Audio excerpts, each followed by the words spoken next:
All right, so the early peopling of the Philippine Islands dates back to 700,000 years ago in the site of Kalinga and is directly linked somehow to the early out of Africa, with the starting point we do have in Georgia, in the site of the Manisi, with human remains dating back to 1.8 million years ago.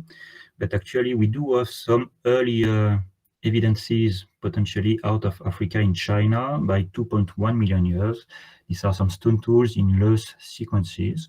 So let's say that by 2 million years ago, we do have out of Africa that ended up in the islands of Southeast Asia, in Indonesia, in the island of Java, quite early, by 1.5 million years ago, with the early discovery of Homo erectus, dating back to the last 19th century, by Eugène Dubois, that you have a photograph here in the bottom left corner of the slide. In the site of Trinil, this is Trinil nowadays, and this is Trinil by the time of the excavation of Eugène Dubois along the Solo River, and where plenty of fossils were found in bone bed, or several bone beds, that's debated. And here you do have a skull cap of what would become a Homo erectus. Back then it was named Pithecanthropus erectus. And along with, you have that on the right side of the screen, molar and femur. So an early peopling of Indonesia, but that is quite simple to explain by the fact that by the time of Trinil site, or at least before that, the island of Java was not an island. It was connected to mainland Southeast Asia, thanks to sea level lowering during glacial periods.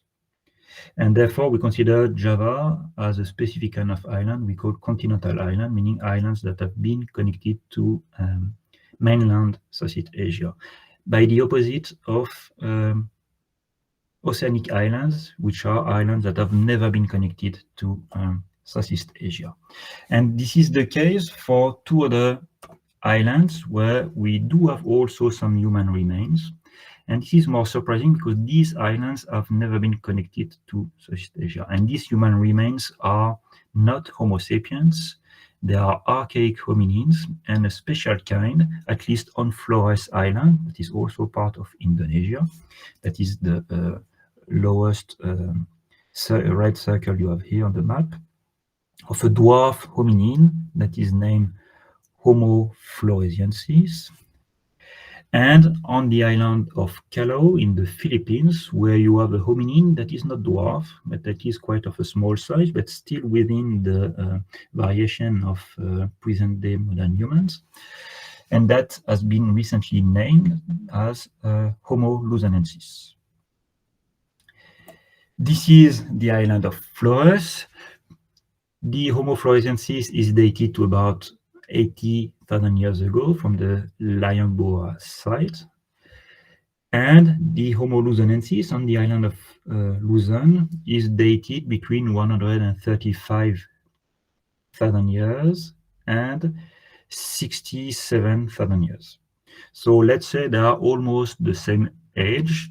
They used to be contemporaneous, and what we do have on the island of Flores is the evidence of the early arrival of this specific species, or at least their ancestor. We do not know yet who they are, because we do have some stone tools by 1 million years ago, and we do have also a fragment of a lower jaw that you have represented here on the lower left corner, of a lower jaw of a hominin as well, that is not attributed to any specific species, that is dated to 700,000 years ago, but it is already small size, just like Homo floresiensis 100,000 years later.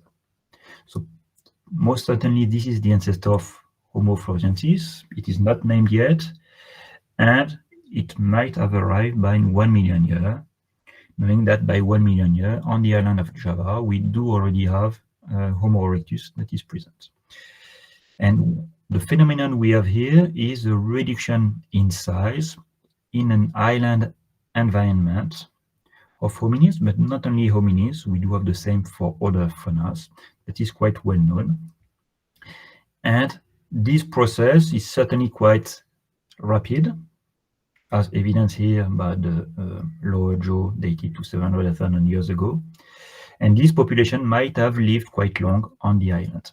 The question is, knowing that we do have something quite similar, but not exactly the same on the island of Luzon in the Philippines with Homo luzonensis, is was these Homo luzonensis also the descendants of an early arrival, maybe dating back to 1 million years or 700,000 years, just like on Flores. And therefore, that's the starting point of the research we launched in the area of Kalinga, that is represented here on the map,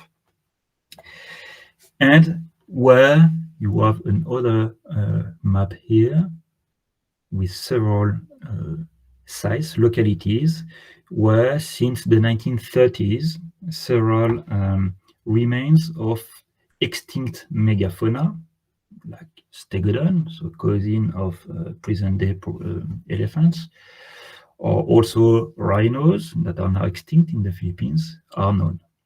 So these fossils are known in the 1930s. They are obviously old, archaic, and therefore it looked like the good spot, the right spot to search for the ancestor of this Homo luzonensis. And that's where we started excavation. So here are the letters by Lawrence Wilson in the 1930s, who was a minor prospector, and who report of fossils in the area. Then he has been in contact with famous, here you have the map made by Wilson of the area. He has been in contact with a famous German paleoanthropologist known for many discoveries of Homo erectus on Java, that he invited to the Philippines, that is named Ralph von Koenigswald, that you have represented here on this photograph. And you have the visit of von Koenigswald in the 1950s to look at those fossils. And while exploring the area, he also reported, this Ralph von Koenigswald, of some archaic, according to him, stone tools. So an extinct fauna, archaic stone tools, and therefore we had probably the good location for the search of fossils. This area has been therefore excavated at several opportunities, several occasions, by the National Museum of the Philippines in the 1970s, as represented here on the left, but also in 2001 by a Dutch Filipino team, and in 2007 by Filipino and Erasmus Mundus team. So at the beginning of the Erasmus Mundus program you are part of, and that is what is represented here on the right bottom corner. This is Clyde Jagon, who led the excavation in 2007. Unfortunately, this excavation did not succeed to prove the contemporaneity of the stone tools and the extinct megafauna. Here you do have, wait, go like that. Here you do have black squares that represent extinct elephants, which no longer exist in the Philippines. And in a layer several meters above, you do have two flake tools. They are not in the same layer, and the flake tools are above the fossils. Therefore, the antiquity of the human presence through the stone tools could not be demonstrated. Same for the 2001 excavation by the Dutch Filipino team, where they did find some stone tools here represented by black squares, along with the stegodon tusk here, this cousin of the elephant, but everything in the topsoil, present-day topsoil, and therefore it could have been reworked, and they couldn't demonstrate that both were ancient. So that is where we started to survey the area in 2014 with the GPS. We collected several fossils on surface, but not only fossils, stone tools as well. These are the blue dots here. And we also collected tektites, which are the byproducts of meteor impact that happened about 800,000 years ago in Southeast Asia.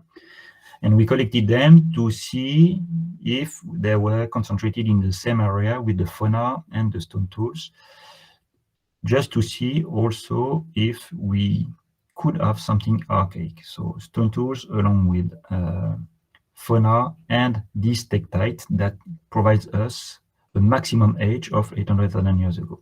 And therefore, we were convinced back then that we could have archaic humans in the Philippines dating back to around 800,000 years ago. So to prove that, we had to excavate, and that's the site of Kalinga that is represented here. Here you have a stratigraphic profile.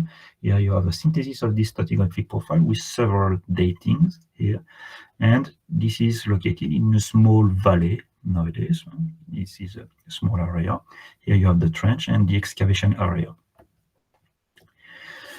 These are the trenches, and this is the excavated area, which is much bigger now. And here what we found on the first year, so in 2014, several bones, and here stone tools along with the bones in the same layer, and in the same layer, the tektite, the same that we found on surface. Here, this is a rib. Here you have a flake. Here you have a core, and here you have a femur of a rhino along with the flake. Everything in the same layer. So we do have several types of stone tools. Most of them are quite of small size. We do have also some cores, as I've shown you, and we do have some potential hammerstones as well. The collection yet is quite small, less than 100 pieces, which can easily be explained by the type of site, but I will come back on that in a few minutes. All those flakes are small. Most of them still have their cortex on it, and none of them have questionable ones have retouching on their edges.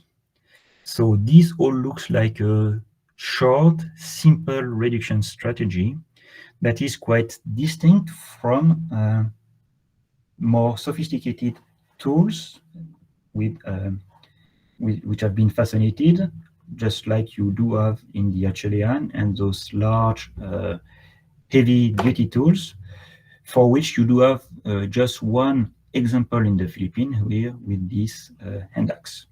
So we are in something quite different in terms of reduction strategy, but I will come back on that as well. Along with the stone tools, we do have several faunal remains, small ones, very well preserved. These are the fossils compared to modern specimens. So box turtle, plastron here. We do have monitor lizard, we do have deer, and also we do have stegodon. But most of what we have is an almost complete carcass of an extinct rhinoceros. Here you have several of their bones, and here in gray you do have the preserved part, so most of the long bones and several vertebrae along with ribs. Most of the skull is missing, but part of it, the occipital part, is preserved. Based on the attrition, so the wear of the teeth, we know that it was an adult, quite old, but not extremely old, so we cannot be sure that the individual died of old age. Okay. And at the surface of these rhino bones, several of them, we do have some butchery marks, so percussion and cutting marks. So this is the skeleton of this rhino. None of the bones are in anatomical connection, but some are quite well preserved. So right at the excavation, while excavating, we identified here cut marks on the surface of one of the ribs, along with the stone tools. And back to the lab, we confirmed that several of the bones had cutting marks. And beyond the cutting marks, which are quite clear here, that we studied in many ways, you do have as well some percussion marks. So first they defleshed the rhino, and they tried to break some of the bones, probably to get the marrow. And here we have a nice percussion mark on one of the humeri of this rhino, and the same on the other humerus of the rhino. What is interesting is that here they succeeded to break the bone, and here they did not succeed, but did not try any further. So we do have several steps of the butchery activities, and some that failed and on which they did not insist. So that's quite interesting in terms of behavior of these archaic hominins. So here an example of this percussion mark. Some of the ribs here are broken and found in the layer. So we do have a nice surface of excavation, and what you can find here is the contact layer on which the rhino skeleton was lying. And that's the same you have here. This is the topography of the excavated area, where you do have sands below this 3D topography, and below that, above that, you have clay. And the rhino and the other fauna, along with the stone tools, were all found on this surface at the contact between the sand and the clay. Therefore, all the material is within the clay, at the bottom of the clay layer.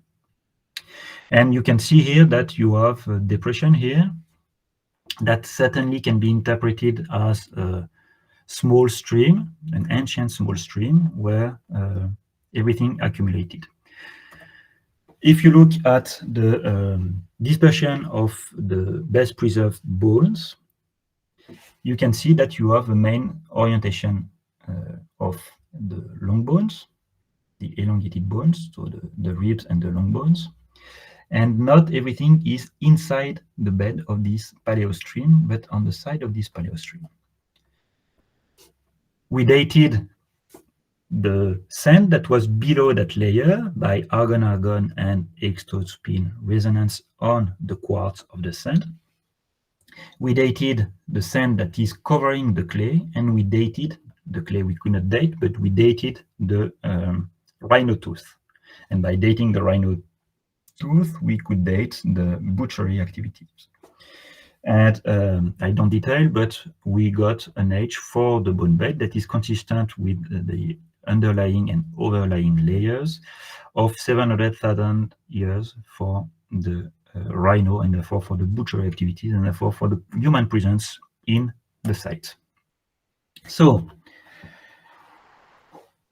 what is clear is that you have this byproduct of a meteor impact that gives you maximum age of the site, 800,000 years, after which we don't know how many years, but about 100,000 years, the rhino died. So of course there's no connection, but the date we got is consistent with the presence of this meteorite that gives us a maximum age. The rhino died. We don't know the reason, if it's by age or hunted by those hominins. We have no evidence for anything.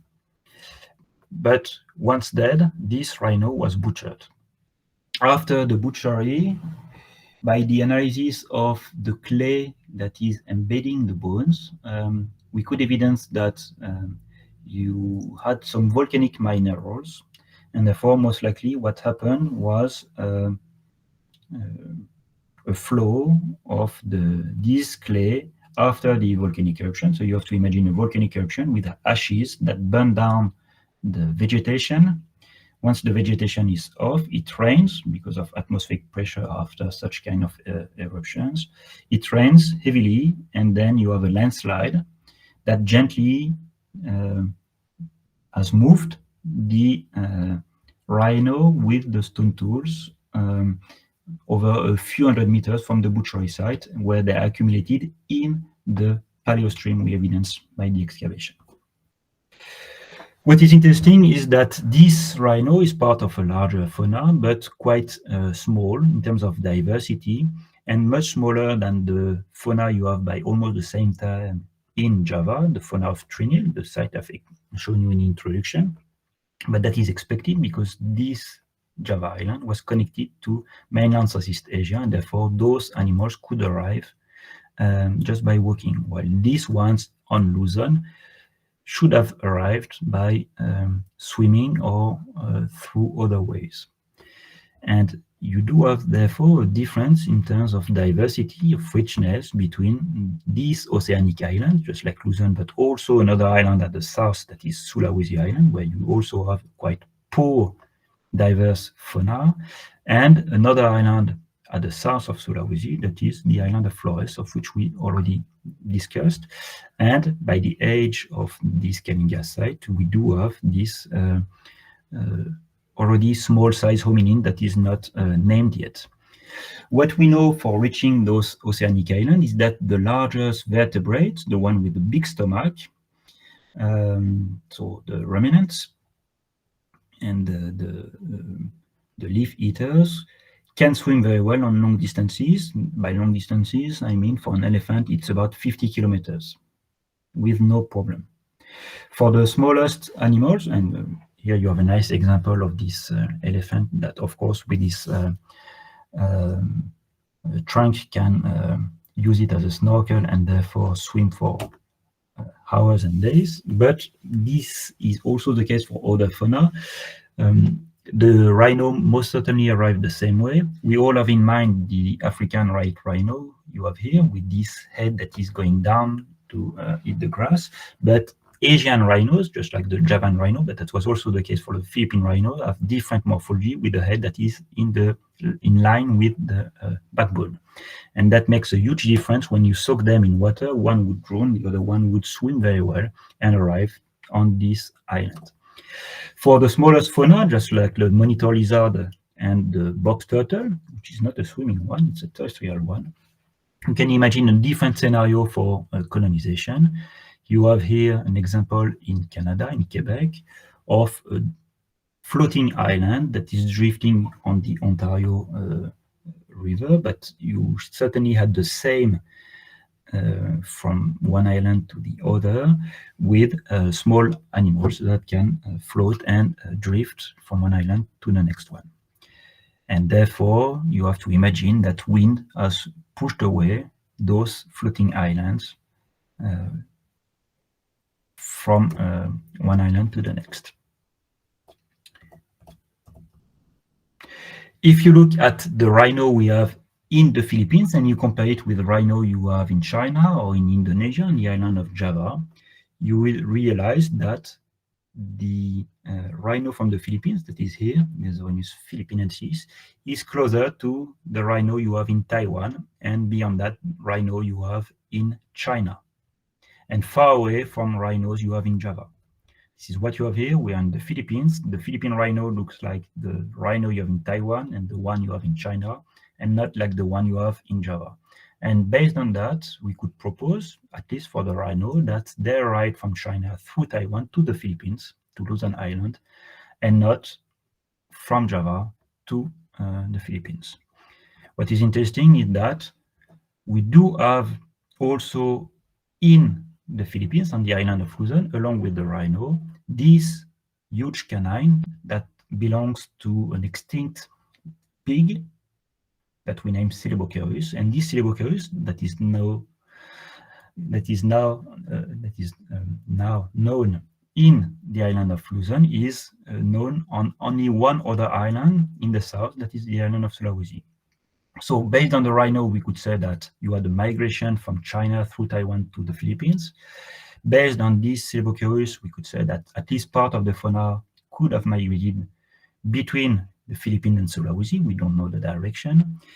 And what is interesting is that an island to the south of Sulawesi is the island of Flores. So the question is whether these Homo florensis arrived from this migration route leading to Java, or, and therefore would have an ancestor that would be Homo erectus, or via the Philippines. And that's the next question we have to solve. Thanks.